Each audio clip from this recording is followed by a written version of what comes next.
Hello and welcome to Gen Con TV.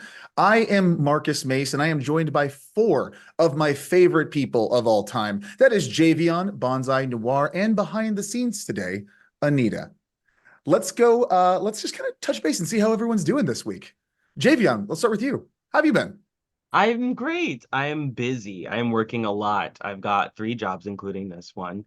Ugh. Um, so I'm just working a lot all the time now. But it's okay because I'm just saving up for buying a bunch of stuff over at Gen Con later this year. I'm starting Nice. early.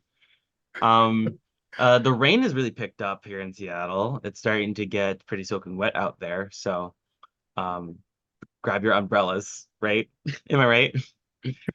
Sure. Also, also, I have a giant tower of soda that I am working on. It's not super tall right now, but I just keep buying soda cans, and it just keeps getting higher and more embarrassing. Are you drinking these soda cans or are you just stacking them up like full?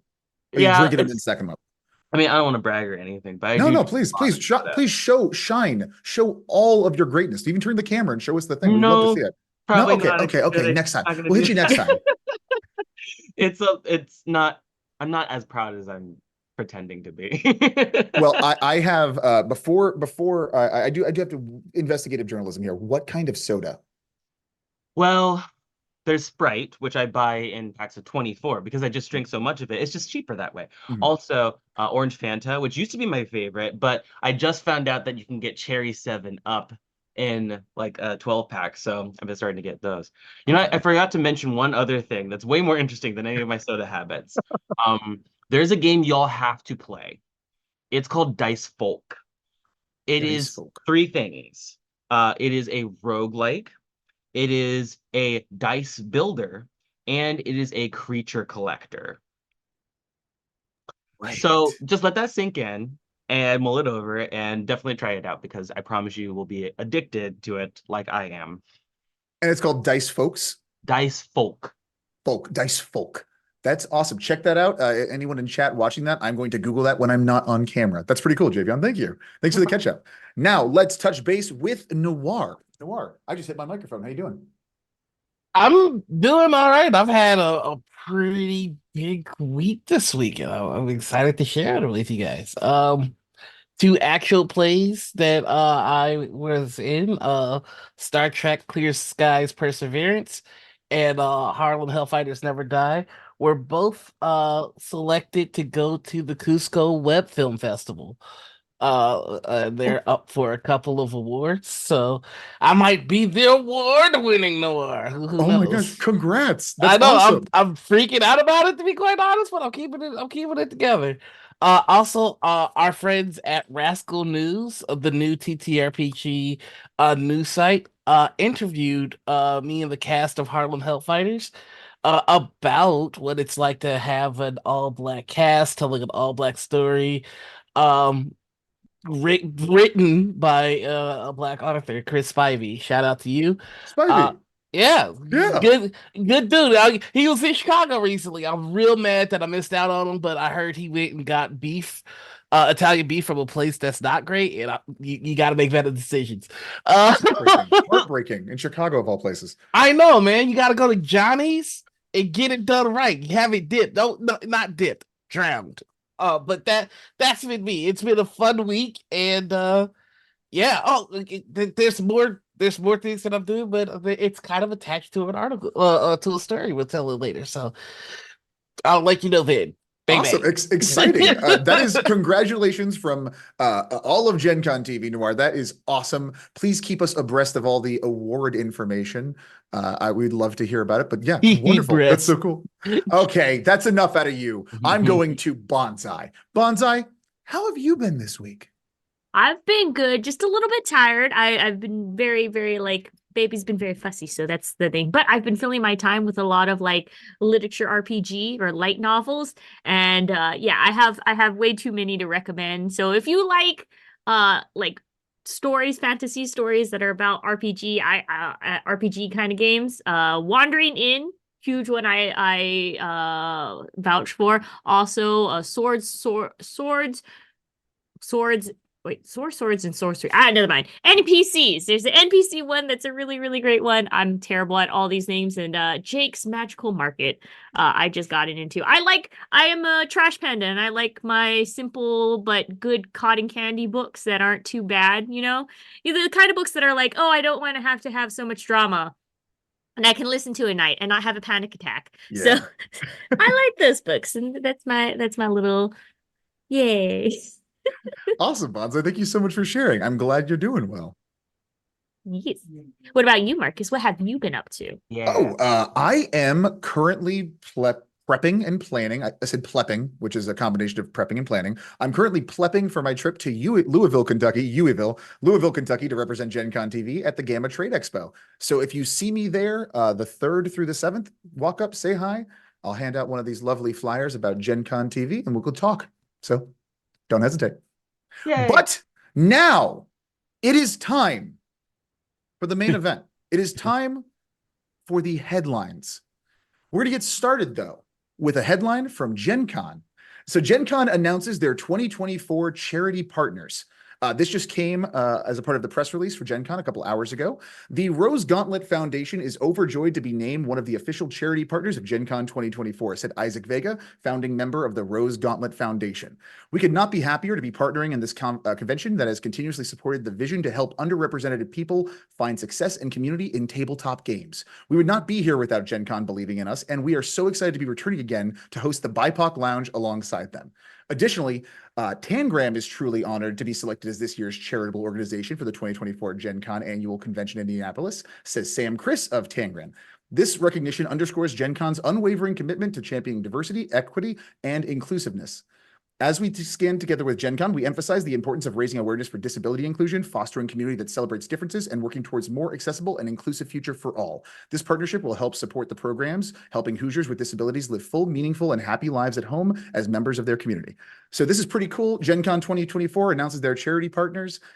Love to hear it, love to see it. Join us at Gen Con this year in Indianapolis. It's going to be fun. But now we have the announcements aside. We have some news. Bonsai, you got something for me? Yeah, so how I was talking about fantasy books earlier, well, if you are a fan of fantasy and turning like what is it called, fairy tales, tropes, and all kinds of things on their head in great humorous ways, do I have something for you? Discworld Tabletop RPG from Modifius has just been announced. Thank you to Carly Velocacci from Polygon for this this article. Modifius, the folks behind, of course, Dune, Star Trek, that, by the way, hint, hint, there's going to be stuff about that later on. Yes. Conan and Fallout have announced that they're going to be licensing Terry Pratchett's Discworld. It's for a series of like board games and tabletop RPGs. Of course, the RPG Terry Pratchett's Discworld, The Adventures of At Moorport, is set to be launched in Kickstarter campaign later on this year.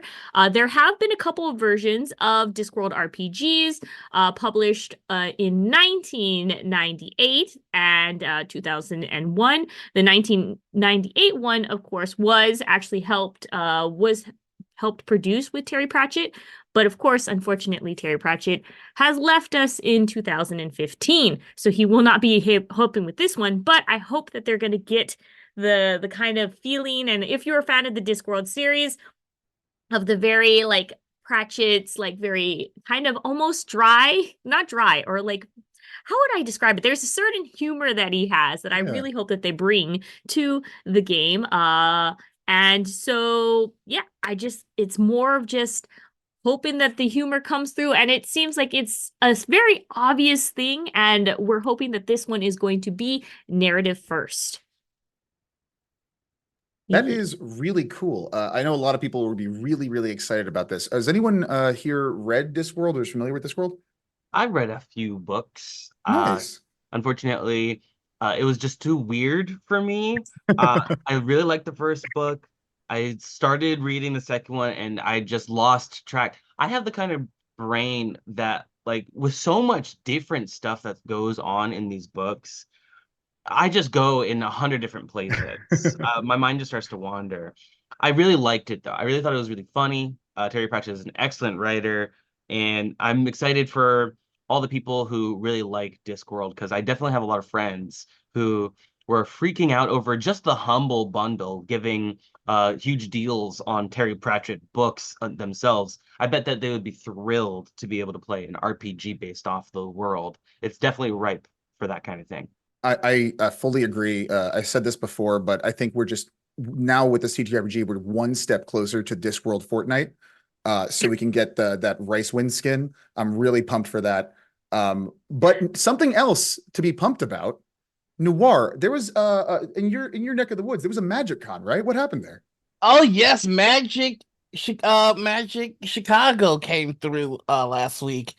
I'm really sad that I was not able to make it myself or to see any of the lovely people that came in town.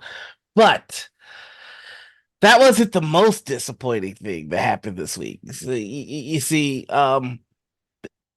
there's this franchise, you might have heard about it, Assassin's Creed, you know, cool folks wearing hoods, stabbing people all throughout history. It's a real good time. Well, they're partnering up with Magic the Gathering and they're having a whole Assassin's Creed series, right? And everybody was like, this is gonna be the one.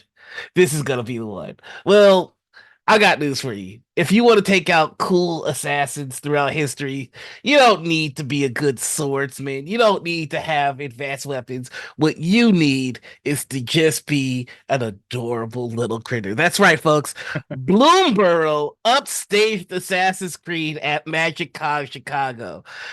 Wizards of the Coast arrived in Chicago this past weekend with with an armful of announcements for Magic the Gathering, but the best one could easily fit inside your pocket. It's called Bloomborough, and it's the most charming thing to happen to collectible card games in a long time. A new release dropped Monday reveals a few more details on its pint-sized heroes, plus release dates for the first half of the year. I can't describe to you how cute this is. You really need to just take in this art, take in these creatures. They're so freaking cute. A frog wizard. There's a tiny little frog wizard, and he's listen. I don't play Magic that much. I would die for this frog wizard. I would fight your mom for this frog wizard. All right. Welcome to the Valley, the vibrant home of animal folk of Bloomborough. Magic's first all animal plane. There are no humans in this plane. It's all animals. It's a place where big adventures await even the smallest who are bold, inquisitive, and heroic, while those with the more homespun and peaceable yearnings can enjoy the tranquil life. But peace is endangered in Valley as the delicate balance of nature is threatened and the elemental calamity beast and the great night owl imperil the lives of its inhabitants.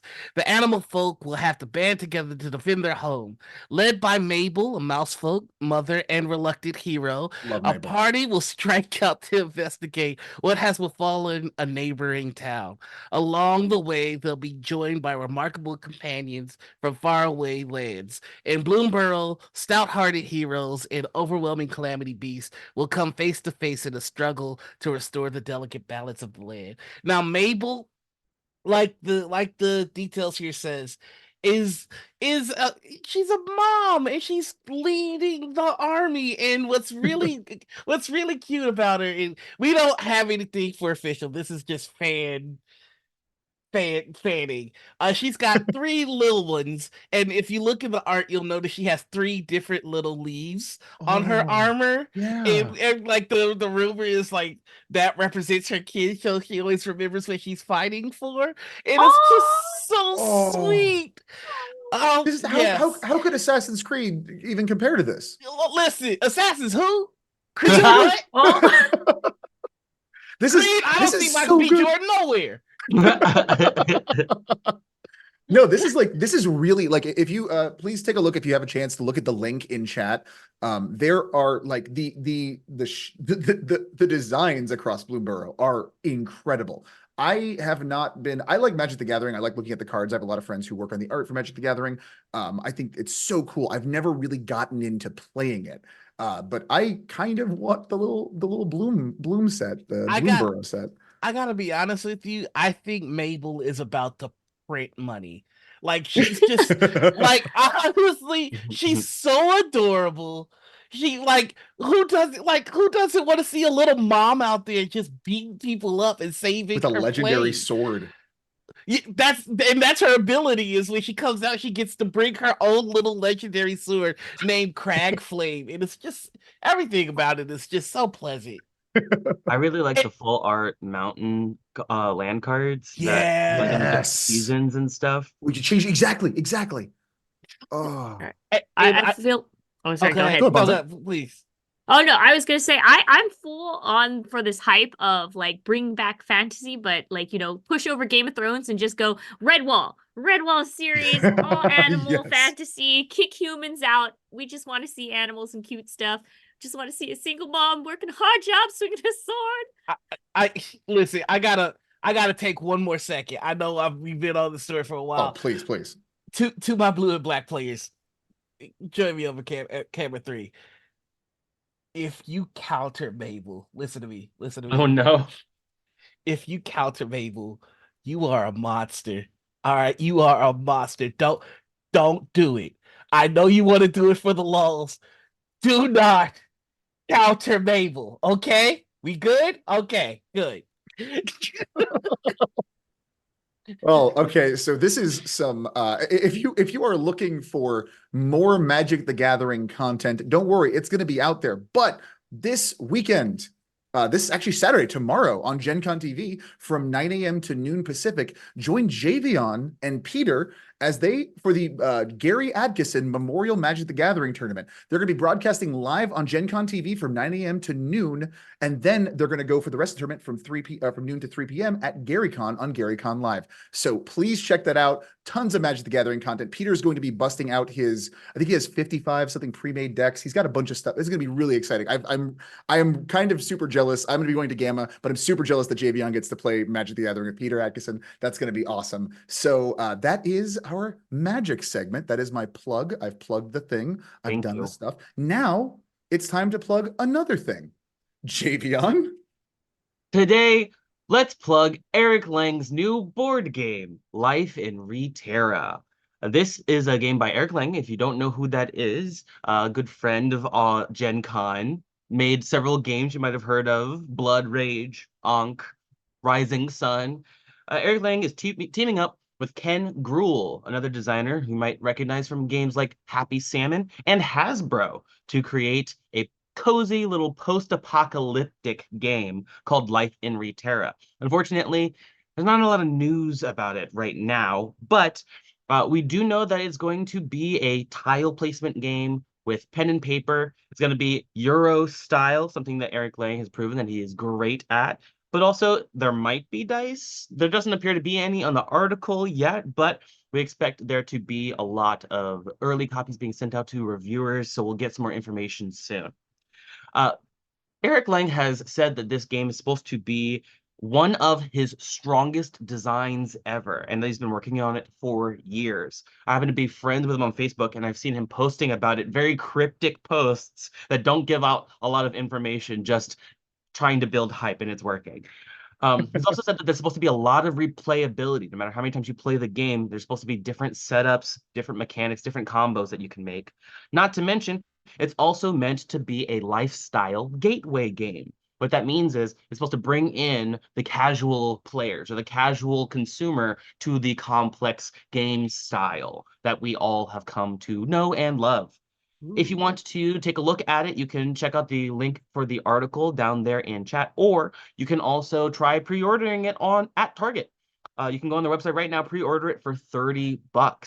It's a pretty cool price point for a game that I would have expected to be a lot higher, since we've been seeing a lot of games closer to that $40, $50, $60 range. So either this is going to be a little bit more compact, or it really is going to be something that's going to be a little bit less daunting for newer gamers. I'm very excited to hear more about it. Definitely check out the art. Could not be more top notch, and definitely has a lot of very interesting ways of dealing with problems in the distant future, post-apocalypse, where we've got like cows and cattle and in strange islands or high-rise cities and things like that. It's supposed to be really cool. I like that style so far. So definitely check it out. See what you think. That's awesome. I hope there's more information on it Yeah. come Gen Con, because it'd be really cool to get you to interview him again. Oh man, I would love that. It went so well the first time. I had such a good time. And that's actually my first introduction to him, was just interviewing him. So yeah, I would love to do that. Awesome. Fingers crossed. Next up, we have the Cardboard Edison Awards finalists announced. Thank you so much for Chase Carter of Dicebreaker.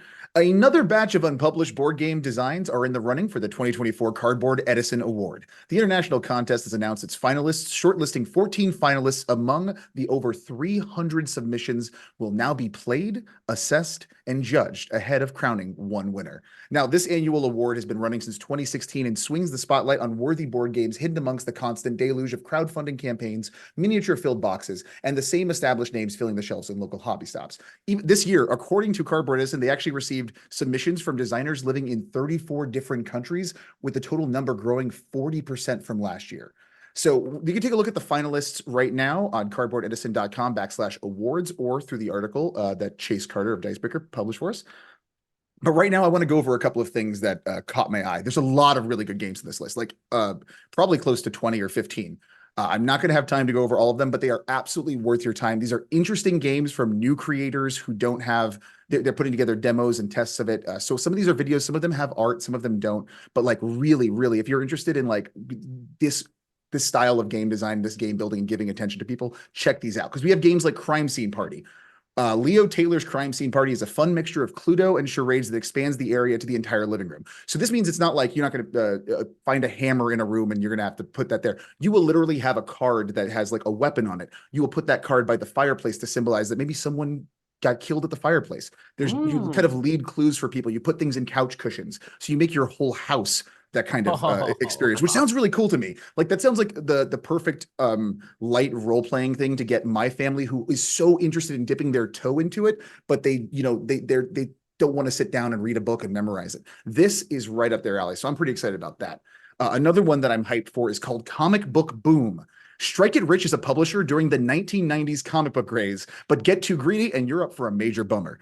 Published books with the hottest 90s trends like cyborgs, motorcycles, put dazzling covers and over-the-top gimmicks, foil covers, holograms, and spike sales with outrageous marketing stunts, crossovers, and all new looks for your characters. This is kind of cool. I like that it's simulating a period of time. It's also from a publisher standpoint. I didn't get to go too far into it, but from what I saw from the video, it looks really cool, really fun, really interesting. There's another game called Kells that is a absolutely gorgeous tile painting game of the medieval Celtic manuscript.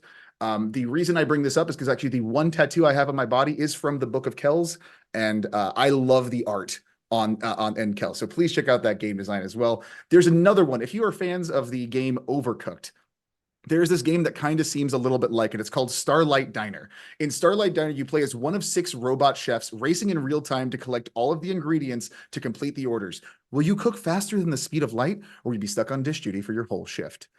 These are some really cool, interesting games. I'm not doing them justice by just talking about them. Please go look at the really thought out videos and pictures and responses and playthroughs that the developers did for these. They're so cool. I'm going to list the other finalists here, kind of going in order as I see them. Caminito, which is it's a kind of a drawing game where you kind of color in areas based off kind of Argentina's colorful housing. And Cartnage, Chroma, Crowded Frontier, Lily Hop, Single Sort, Snowy Peaks, Soothsayer, and Tokamak. These are all really cool games. Please, definitely deserving of your attention. The final judging will begin sometime in April, with the eventual winner being announced at the end of May. So stay tuned for TableTakes in May, and we will let you know who won. Okay, Marcus. Yeah. Where's the tattoo? It is. You teased the tattoo. You got to tell us where. Oh, okay, I gotcha. I can't show it on camera. Of course. Well, on this camera, at least. Okay. Well, can you get a back cam for next episode so we can just have? I'll make sure to have a back cam for the next episode. Yeah, I'm gonna get that set up just right here. That's gonna be great. Yeah, so I love that. I am kind of a sucker for the Cardboard Edison Awards. I just discovered them through TableTakes like 2.5 years ago. And I love the idea of a bunch of developers coming together to kind of to make something, but then like have a backing, a support of another company trying to shine some spotlight on them. That's awesome to me. Okay. Next up, Javion. I don't think dice. I don't think there's enough dice in the world. I don't think dice are being used for enough things. I think we need to dramatically rethink games. What do you think, Javion? Well, I think I've got good news for you, Marcus, Oh. because it's FanRoll's 50th anniversary, and they partnered with Metallic Dice Games, are creating more dice for more games, in fact. They have partnered up with Hasbro, or at least they've gotten enough licensing in order to use their products. And they are creating a lot of cool dice, a lot of paying homage to other dice that were created a long time ago, about 50 years ago, in fact. They're making beholder inclusion dice, which I can only assume is named that because there are beholders inside the dice, as well as a dice bag with a big featured beholder on it. If you don't know what beholders are, well, you will now, because definitely want to take a look at the different products that they're going to be rolling out, including the Dome of Destiny. It's an automatic dice spinner. I don't know why they didn't say a dice roller, probably because Yeah. it's like in Trouble. Here, I have one that's kind of Yeah. similar that I got at PAX. Basically, you press down on it and it pops the dice up if it fits inside the dice spinner anyway. But they have like a big dome, so it's actually going to fit larger size dice and let it pop and roll around a little bit more. Nora, were you about to say something? Oh no, I was just gonna say, yeah, like in life. Like in life, yeah. We don't roll dice, we spin them. Also, looking forward to the signature series of Dice Towers that is going to feature original art from original D&D artists such as Jeff Easley, Larry Elmore, and Clyde Caldwell. But I'm most excited about the 3 new games that FanRoll is going to be rolling out using utilizing dice for each of them. Are you ready? First Cannot up, wait. we've got absolutely no information about these games, so we're just here to speculate. Battleship Search and Destroy. So now, instead of having to go through the arduous task of strategizing and randomly picking where you're going to shoot your opponent, probably you're just going to roll a dice and see what happens, taking all of that hard work out of Battleship. Next, we've got Connect 4 Rolls. Once again, why decide for yourself if you're going to place down one of your chips into one of the areas and hope to God that it gives you a Connect 4 when you could just have dice decide for you? Brilliant. I love it. And then finally, we've got Scrabble Texas Spell'em. Oh my God. Oh my gosh.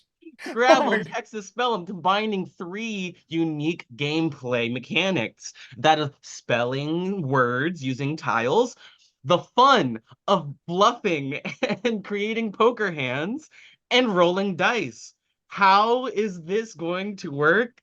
We can only assume it is going to be some sort of horrid abomination of cards, dice, and words all mashed into one ungodly creature that we will all be brushing past as we try to reach our extra copies of Monopoly. Speaking of Monopoly, they're creating more dice for Monopoly, Hero Quest, Risk, Clue, and even Betrayal at House on the Hill. There's so many new dice to look forward to. Thank you to FanRoll, and thank you to CEO Neil Hoffman. Here's a quote. We approach the category as fans and want to bring out a whole new way to play and celebrate the brand. So join me in celebrating the brand. Celebrate FanRoll and celebrate dice. And get ready for more of what you love. Adding dice to games. I found the word that this needs. This is just my own opinion, but this Oh, yeah, feels of a course. lot like pandering. They're like, oh, you know what? Gamers like dice. We're just gonna do that. we're gonna just pander. They're like, what other dimensions do these people have? Nothing. They're just dice goblins. Let me just. Though, to be fair, we are, but I don't want to be pandered like this. It's not the right way, okay? It's not the right Speaking way, from man. personal experience, I've played the Catan roll and write game. They took a game that already had dice and they were like, what if we get rid of most of everything and just had the dice by themselves be the points? It's not great. So I love that they're taking the risk of trying to put dice in games that maybe we didn't expect it before. And you know what? This is how good games are made. You gotta be willing to roll the dice. I am from two sides. I agree. I actually like both of your points here. From my side, I love that this dice company that makes really good dice just went up to Hasbro and was like, I think your games need some more dice or something. And they're like, sure. Yeah, we like money. Keep doing it. Like that is so it's cool to see a dice company just kind of do that. But for as far as like some of these games go, it does not leave me with a lot of hope. Noir, do you have anything to think about? Do you have anything, any thoughts? I have see you over there. I have two thoughts, and I don't know if either one of them is appropriate. The bar is so low for Anita, dice please get the censor button ready. The bleep, please. Thank you. The bar is so low for dice makers that this is easily not the worst thing that a dice maker has ever done.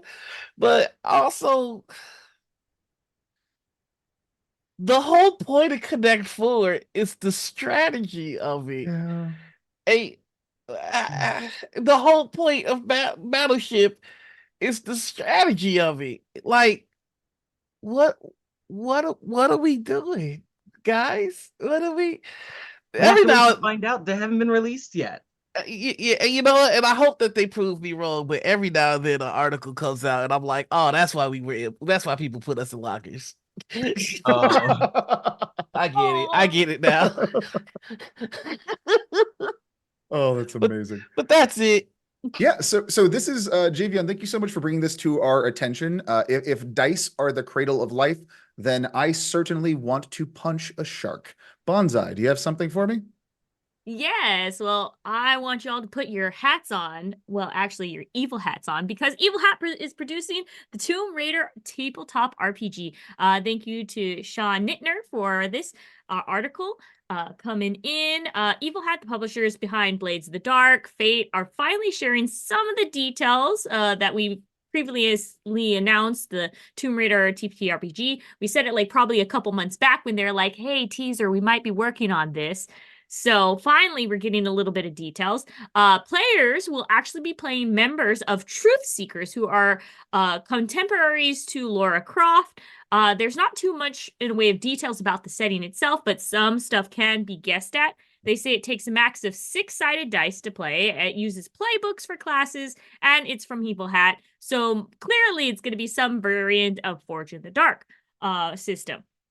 The design team has a real heft to it. Of course, these are some names that you guys might. Ray Najidi, or sorry if I pronounce the name wrong, from Thirsty Sword Lesbian, leading up to folks like, of course, Sean Nittner, and from Blades in the Dark, and Fred Hicks from Fate contributing to this. It's very nice. The artwork is also amazing. Also, to celebrate their announcement, this is for everybody who is there. If you type in all caps, enter the tome, you get a 20% discount for all products on Evil Hat's site through the end of March. This includes printed books. So, hey, to 20% discount. Ooh, I love that. Oh, wait, hold on. I feel like we should, just for Evil Hat's production, everyone should show off their okay. nice. I need to find my Nice. hat. My evilest hat. This You is the need your evilest hat I evil- could find. I'm sorry. Everything else was too neutral, so I had to come up with something. I panicked. Does this count? Oh, It's a God. Pink Yankees hat. Does that count as evil? Yeah. Oh Sure. yeah, that Pretty- certainly pretty does. evil. Awesome. Yes. Hell yeah. Glad to contribute. But yeah, no, Even if this- you never drink it, I can smell the white claws coming off that. Even But if yes, even if you haven't played like the Tomb Raider games, there's plenty of other Evil Hat games that I would definitely recommend. yeah. You try out. So having like this discount be like spurred on by Tomb Raider is enough for me to be excited. Yeah, they're a fantastic publisher. They are so consistent with their quality. Some of my favorite games and systems have come out of them. So that's yeah, hell yeah, that's great. So please, in the meantime, while you're waiting for that Tomb Raider RPG, use that 20% enter the tomb and get some discounts on some good stuff. Thank you so much, Bonsai. I love all of your evil hats. If honestly, if that M was upside down, it would be a little bit more evil, but it's still pretty good. Uh-oh. There we go. Oh no, it's so evil it blurred itself. It's like now it's not too lewd.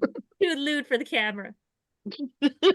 Speaking of too lewd for the camera, Noir has been promising us updates on something. Noir, would you like to help me out of this transition? Oh yeah, absolutely. Don't worry. I'll take us to Warp 9 and get us where we need to go. See, Star Trek Adventure Second Edition is set to launch with Strange New Worlds themed core rulebook. Again, this is Modiphius coming in clutch, giving us a sequel to a very, very popular system. Star Trek Second Edition is set to launch, and it's going to premiere at Gen Con 2024, y'all. On Monday, Modiphius Entertainment announced it will publish the second edition of the award-winning Star Trek role-playing game in 2024, beginning with the new core rulebook and followed by a series of new game expansions. The biggest sub-announcement from Modiphius is that the Star Trek Adventures second edition will include content based on Star Trek Strange New Worlds and Star Trek Prodigy. Shout out to my friend Bonnie Gordon, who voices the computer on the ship in Star Trek Prodigy. But yeah, these have not previously been featured in Star Trek Adventure books, adventures, or character packs. With their inclusion, Star Trek Adventures will offer fans the opportunity to build a Star Trek story in the style of Star Trek series they like, from classic Trek to Star Trek Discovery to Star Trek Lower Decks. I'm just gonna do a personal pitch if I can, a personal plug if I may. Uh, Me and the team from String Punks are actually doing a Star Trek Lower Decks one shot. So be sure to check that out on Alt Haven March 11th, I think. But that's not important. Okay, back to the story. The new Star Trek Second Edition core rulebook will debut at Gen Con, and the Star Trek Adventure Second Edition starter set will follow in the fall. The core rulebook includes rules for players to create original characters and starships, and it's going to be compatible with supplements and expansions previously released for Star Trek Adventures First Edition, and will feature artwork inspired by the look of Star Trek Strange New Worlds. That's right. You can continue to use your first edition books with second edition, and they'll merge perfectly. I am so excited for this. I am so very excited for this. If you're not aware, I'm a huge Trekkie. We did a Star Trek TableTakes plays not too long ago. So going back in the archives, they check that out. It was a good time. Peter Atkinson was our storyteller. Really good time all the way around. And yeah, I love Star Trek. We're getting more of it. What do y'all think? Yeah, I was gonna say we're getting so much Star Trek now, like across the board, like TV shows, animated series. There's actually like a lot more Star Trek content for I don't know when this happened, but now mentioning this game and the second edition's coming out, for years, for the last like 5 years, we've been just given hordes of Star Trek. I love it. I mean, yeah. Okay. No, I said still love Star Trek. Would like to live in the universe of Star Trek as long as we That's don't have the exactly- hideous like World War III that's supposed people forget that's the prerequisite. You have to have a world-ending war, and then we get the Star Trek universe. Okay, people forget that. I got bad news for you, Bonsai. The Bell Hook riots, which is the inciting incident for the Third World War in accordance to the lore of Star Trek, that occurs in 2024. Oh, Yeah, yay! Something else that occurs in the lore of Star Trek, on Star Trek Voyager, 7 of 9, played by Jerry Ryan, was rock bottom by Dwayne Johnson. That happened. The That Rock is a guest star. fun fact. Yeah, the Rock guest star in Star Trek Voyager. I think about it. It was the first episode of Star Trek I'd ever seen in my entire life. It just happened to be on. And it's just, it hooked me for life after that one. I mean, if we want to get into if we want to get to Jerry Ryan's 7 of 9 theories, it's because of Star Trek Voyager, Jerry Ryan, and 7 of 9 specifically that we had Obama as president. Look it up. You know what? That is the exact kind of hard-hitting journalism we bring here on Table Takes. We are not going to do the work for you. We're just going to say things, and it's up to you to find out if that's true. It won't be hard to find. Go find that out for yourselves. This is really cool. So you guys are all Star Trek fans. Are you? Am I wrong about this? I mean, I Yes. played Star Trek. Yeah, you played Star Trek. That's almost like being a fan. I'm just happy that there's more options for Star Trek nerds because y'all need some good stuff. This is pretty cool. But that is the end of our headlines. It is now time to take a moment of silence before entering into the Bundle Boss. Time to Bundle Boss. Okay. Oh, that's right. There is no Bundle Boss video today because this good old brain up here, I forgot to send that to the producer. So This now, is the video. We're making is the video. Can we all just do like a What's up, guys? Welcome to Proud Bundle Thunder Boss. everybody. Welcome, because today on Bundle of Holding, we have Knock.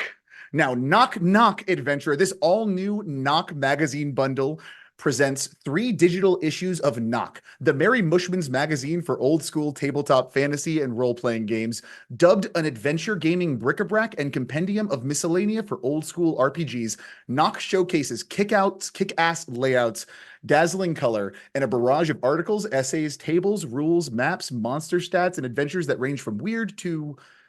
Well, no, they're all uniformly weird, but every overstuffed 200-page plus issue features the most audacious designers of the old school revival, keeping these lavish ebooks close by for perusing, daydreaming, and prepping your next session.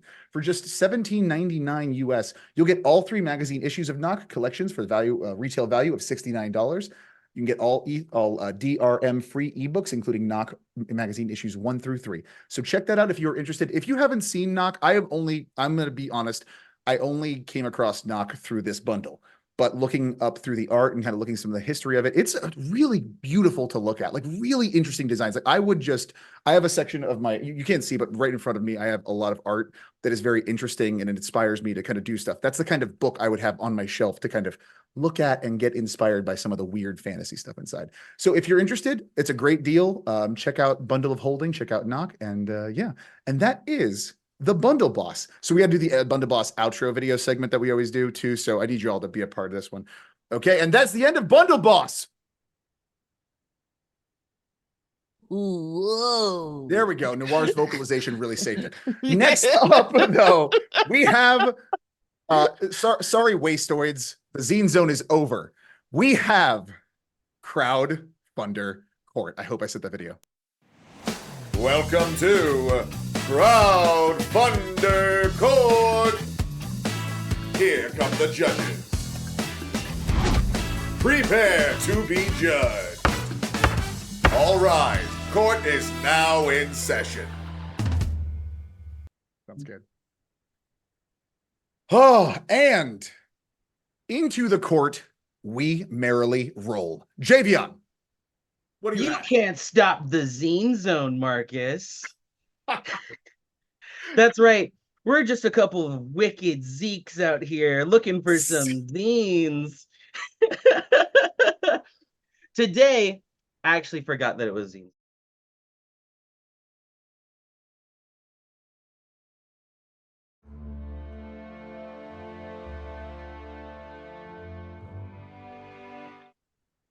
Oh, production pause. 1 second. Where'd I come from? Continue. Okay, there we go. Cascadia rolling.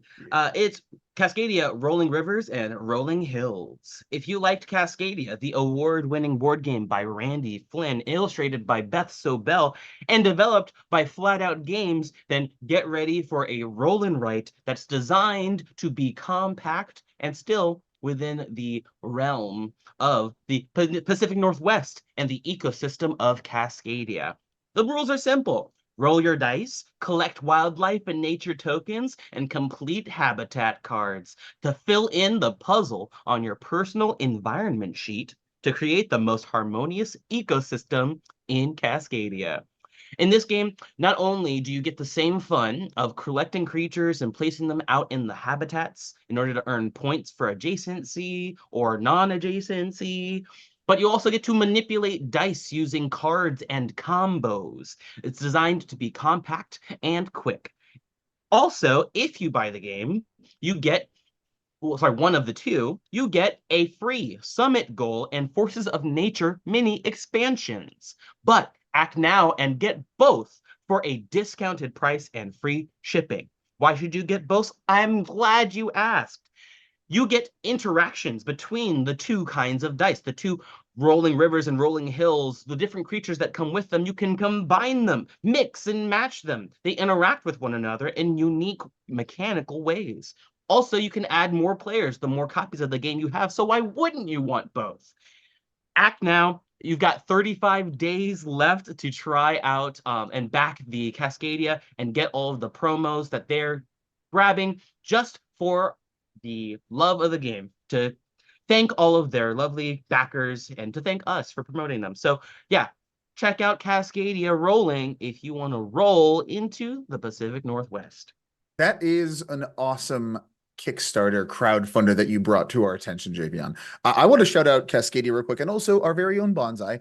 Bonsai was so kind enough to bring this game to a playthrough we were doing, and I got to play it for the first time. It was absolutely delightful. Bonsai, good recommendation. This roll and write, Javion, this roll and write looks awesome. I am so excited to check this out. You Go AGE ahead. Games does a really, really good amount of good games, so check them out. Awesome. Yeah, good. Absolutely support them. Hell yeah. Great. Thank you so much, Javion. Quick shout out. Yeah, please. I wanted to say thanks for the thanks to Foreteller Games for riding the radical wave with us. I just checked out your about page. Turns out you're creating some really cool content in the tabletop world, and I just wanted to say thanks because we need folks like you in our chat. So thank you for coming along. Wonderful. Thank you. That was Zine Javion. That's how we sell extra action figures, of course. Xavion? We have Xavion and Xavion now. Next up, though, we do have Noir. I want to get into RPGs, but I'm worried about the performance aspect. What can I do? Drink. No, there's another option for you. Yes, I mean, water, hydrate. It's very important to your day-to-day. And then after you hydrate, head on over to Kickstarter and check out How to Roleplay, a guide, a collection of techniques and tips to tackle the roleplay part of role-playing games. Have you ever noticed that role-playing game text always skip the part which they tell you how to roleplay? They usually have a section that says it's a conversation or it's like playing make-believe, but it seldom goes beyond that. And if you're left knowing how to make an attack roll, but not how to roleplay that attack, well, that's no fun. Role-playing is a hobby that spread tribally. That means that a person introduces you to the hobby and teaches you how to roleplay, and then you go and introduce other people to it, teaching them as well, and they'll go on and do the same. So that's what this is. This is just a collection of tips, tricks learned over time, learned over various role-playing groups on how to express the things that your character is doing, how to say yes and how to respectfully tell a story with other people and not just make it about you. These are a lot of tips that you would learn in a improv class, but if you are not inclined or just not in an area where you can go to such a class, this is a great This is a great alternative to that. They have a goal of $216, and they're already at $477 with 80 Ooh. backers and 7 hours to go. So I highly recommend checking this out. And if you like what you see here, or if you're interested, I would implore that you take the next step and actually try to find an improv class. If you're in Chicago, there's no reason for you not to. You got you got IO Second City, Annoyance, West Side, so many amazing places to learn improv. So go ahead, check this out, get a little bit better, especially if you're a GM because you have to play so many characters. This will really help you. And if you're looking to get into actual plays, I think having this under your belt will really kind of help you prepare to perform in front of an audience, because that is what actual play is. But I want to know, most importantly, what you guys think about this. Have you ever been in a situation where you're like, man, I really wish I had some advice on how to play this character? Yes, and Ah, see what you did there. You did the thing. That zine sounds Mondo to the max. that this is oh my gosh, I need to get all of these. I need to get all of these clips of Javion. I'm just glad I'm not a wastoid. That's, I think I woke up today and I was like, if I'm a wastoid today, I don't know if I can make it. So like, I appreciate that, Xavier. Does Xavion, does a wastoid wake up on the wrong side of the waterbed? Is that how that works? Do wastoids sleep exclusively on waterbeds? I got so many questions about wastoids. We don't have time. We don't have time, Javion. We don't have time for all of these. It's a whole separate stream. You know what we do Whole have separate time stream. for? A totally twisted zine. That's why we're going to throw it over to Bonsai. Yes. Well, it's not actually a zine, it's a deck of cards, Oh. because I'm a square and I like these, well, rectangles actually. They're rectangles. But hey, if you're interested in making your own dungeon for your own RPG, and you're like, I'm not very good at making dungeons, this is the thing for you. It's called Hollow Dungeons. It's a deck of 55 hand-drawn dungeon cards for the fantasy tabletop RPG player, mostly for GMs. Basically, it's a deck of oversized cards with random dungeon selections. You can draw on them. So you get this big deck, shuffle them up, and then you can be like, what's that? Here's what you're encountering when you enter this dungeon. Of course, this idea has been done before, but this is one of the most better illustrated and nicest takes that I've ever seen with this idea. The art is really nice, and it immediately is obvious how you're supposed to use the deck to make a random dungeon. This ends Tuesday, March 5th. So go ahead and get it while you can, and I hope it helps randomize, making your dungeons more roguelike, especially if you have players who like to go off the rails and go, oh, what did that goblin say? He said, oh, he just chuffed at me. We're gonna follow him to his house, and then, murder hobo or something like that. So now you got a random area where you could be like, all right, I expand the dungeon. This is what you're going into. But yes, there you go. Hollow Dungeons. Psychedelic. Coming up next, I've got one last gnarly zine that's going to take things to the max. It's Path of Aram Tyr, or Aram Tyr, or Aram Tyr, one of those.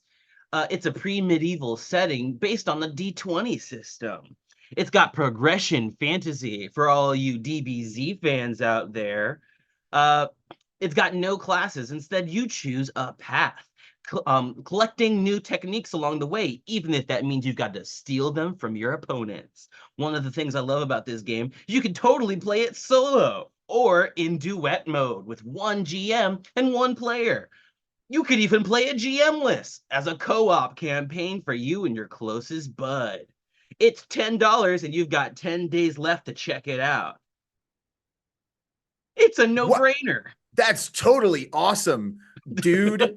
I also agree with what you've brought to the table. What we can do is support this zine, right?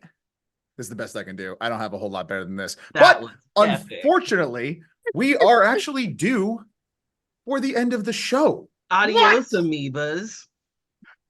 Adios, amoebas. That is the end of, actually, we do have a moment, Javion, and a quick moment, because we are at wrap-up time. I am pushing it to the limit, but would you give a nice little eulogy as Xavion to Zine Quest for me?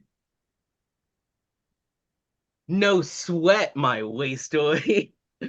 Thanks for tuning in for this totally wicked zine quest. Unfortunately, we're gonna have to wait a whole nother year for some of those bad mamacitas to come visit once again. We'll see you next time. Choice. Incredible. I cannot wait till next year so we can go through this all over again. I didn't know wasteland could be used like a positive, and now my life has changed. I'm good. Again, I stand by this. I'm going to keep using Wastoid almost as much as I'm going to keep signing off and ending the show on time like we're supposed to. So this wraps up another wonderful episode of Table Takes. But please do not go far, because in a couple of hours at 5 p.m. Pacific, we have Sarah's Table, and they're going to be playing Against the Gloom Part 2.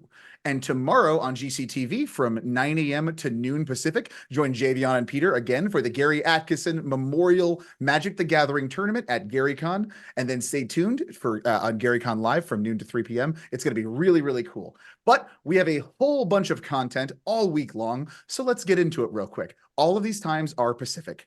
Mondays, we have Peter versus the Machine at 9 a.m. Peter plays war games on the computer and often has a good battle with that robot. Next up, we have Dress to Quest at 6 p.m. Monday.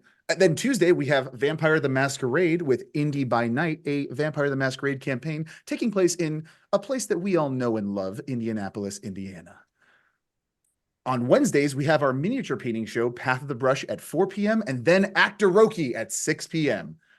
Thursday mornings at 10 a.m., we have Blood on the Clock Tower, and then join us again at 5 p.m. for some Shadowrun with Roll with Rem Alternus. And then Friday, we will be back here for Table Takes. Thank you so much, everyone, for the GCTV crew. I'm talking about Steve, I'm talking about Sarah, talking about Peter, talking about Tanel. Thank you to these wonderful hosts, Wavion, Wanzai, Wawar, and Warkus.